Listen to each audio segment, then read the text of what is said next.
Hey, what's up, everybody? Welcome to another review. This time is of the Mezco King Kong of Skull Island. And this is a little different for me. It's not a 112, but it's still a Mezco. And considering an occasion I like to get at my kaiju shots, I figured why not get a King Kong? You know, I sold my Monster Arts one, which I highly regret. So I need a new King Kong, right? Why not here? So let's get started. Give you some thoughts.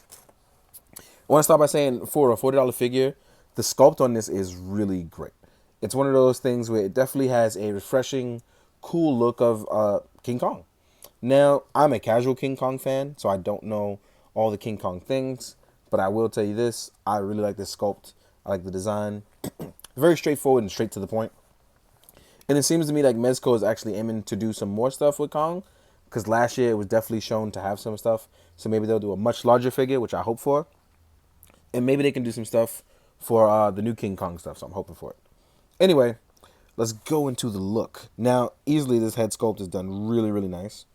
There are scars on the chest, which is really done really well. And there's the fur that goes around him. So I don't know if you can see it. The scars on the chest are actually exceptionally well done. Really, really nice. Now, as far as, oh, it's actually scars on the face too. Didn't even notice that before. But there's scars over the chin, the brow, and the mouth. It's really dope. Because, you know, he's defeated a bunch of other creatures before this. So it's pretty cool, especially on Skull Island. Anyway, we're going to jump into the articulation. Now, the head actually rotates on a Mezco 112 like ball joint. So you can get up and down. You can rotate left and right. You can even turn it all the way. Well, not all the way up. But because of the way the design is, you can turn it mostly like tilting it. When you remove the ball joint, you see that the ball joint here is much like a 112 ball joint. Very to the point, very much rotates. And it's indented in here to give you the best set of rotation that you can possibly get out of it without losing sculpt. So it pretty much works. As far as arm articulation goes 2 levels up. And as you see, you saw it, 1, 2.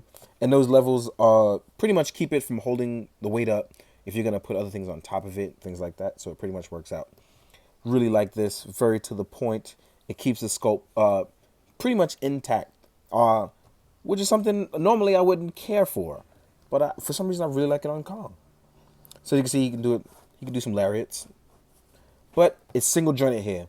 As much as I would have liked a double joint, just didn't get it. Got a single joint, but considering how much weight it's going to be able to hold up, I can forgive it. It's not a big deal for me, especially for the figures that the accessories and size that you get for the figure. So as you can see, they actually can fold flushly as well. And they rotate in very well. And it rotates on the ball joint.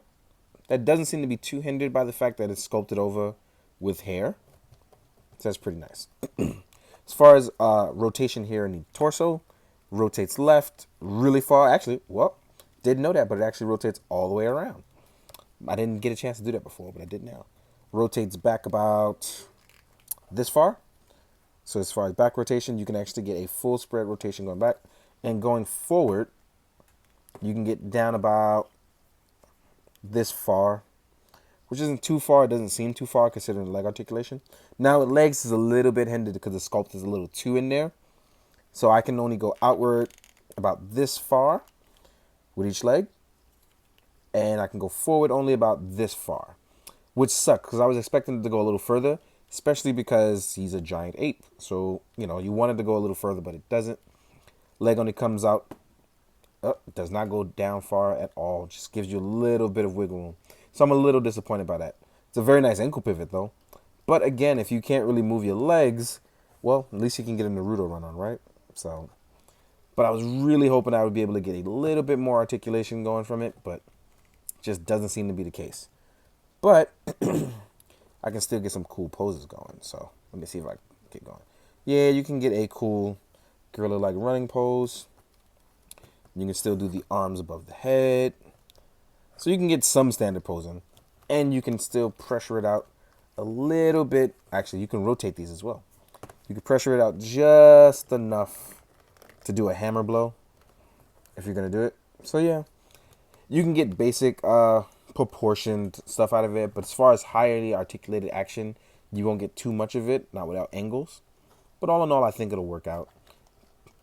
I'm actually really excited to do some kaiju shots with this. So I'm really looking forward to it. Now, as far as accessories that Kong comes with, He comes with one alternate head. That is the Screaming Kong head, which is really, really dope. It's sculpted really, really well. Now, if you are not a King Kong fan and you're thinking what other people are thinking about using this as a Gorilla Grodd custom, I think you have the right idea. I think it's very much possible to use this as a Grodd custom. He'll be on a little bit on the small side, but it'll work out if you're gonna like finagle something. Now, as far as hand accessories, you get 2 open palms. These can be used for grabbing stuff. These can be used to distract enemies, grab items, things like that, or even just climbing escape the walls that I have in the background. It can be used for many things. You also get 2 chain cufflinks that can actually go around the wrist. You can actually just pull these apart. There's a joint, well, not a joint. There's a blue piece there. And a stick. Actually, I think mine's broke. Yeah, it broke in there. That sucks. Wow. It broke on camera. It broke in there. Probably had it in packaging too long. But no worries. As you can see, they just wrap right around here. So you actually keep those on, or you can make them look off. But the chain is actually real like metal. It's not actually metal, but it's real like metal. So that's actually pretty cool. A little bummed this broke on camera, but nothing a little glue can't fix, or having Bill Marvel fix it. Let's try and test out this one and see what goes on. Nope, this one works just fine. So we actually can put on at least one of them, right? Yeah, there we go. Looks real nice. Not bad at all. Let's leave that on for a bit. And then last but not least, you get a dedicated hand for holding the damsel in distress. So I took her out just now, but I'm going to show you how to put it in. You get one dedicated right hand for holding her. And here she is. Tiny and luxurious, right? So what you're going to do is, because the hands are flexible, what you're going to do is you can just pull it open and you can pop her in there and you shouldn't have too much of an issue.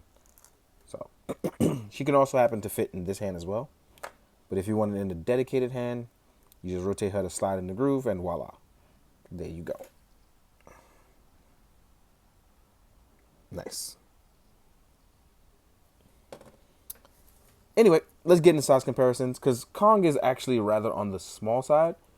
But if you want to finagle some shots, I'm pretty sure you can work something out. What we're going to do is, going to get Kong to stand up as straight as possible. And I'm going to do size comparison with some other robots that I have. All right. Here he is next to a high-grade Dom test type. That is from the HUC 1144 scale. So size-wise, this is what you're going to get next to a 1144 scale. An early UC, right? Here he is next to a Robot Spirits Gypsy Avenger. So size-wise, he stands about the same size as Gypsy Avenger. Maybe a little bit shorter. Here he is with the SH Figure Arts Ultraman. This is classic Ultraman. Now I'm also going to put him up against Ultraman Blue Rosso. So, and he happens to be around the same height. So even if we put him in the background, there we go. All right. Seems to still be a little bit on the smaller side, so that's not too big of a deal. Next up, I'm going to have him up against the only one Godzilla toy that I have. Oh, wait. That's not true. I have Super Mega Godzilla and Kiryu 3. But the actual Godzillas that I have, that's not a lot. So here he is with 2001. We're going to show them side by side like that. And as you can see, you know, he's not the biggest guy, but he's also not the smallest guy. And I think they actually scale pretty well. So there's that. So if you want to have Godzilla versus King Kong fights, I think it'll work out in your favor with Monster Arts. But yeah, all in all, I think pre-order was a little bit cheaper, like $35. But at $40, I think you actually get the bang for your buck. Sculpting, not really articulation, but the look and the feel, it definitely has weight to it. So if you threw this at somebody, it actually hurt. But I like it. I mean, sue me, right? If you don't enjoy it, don't buy it. It's totally fine. But I really do like this Kong, and I'm looking forward to taking some pictures with it. Really am. In the meantime, guys, hope you enjoyed. Hope you found it informative. And most of all, hope you guys do good, be good, drink your water. Later.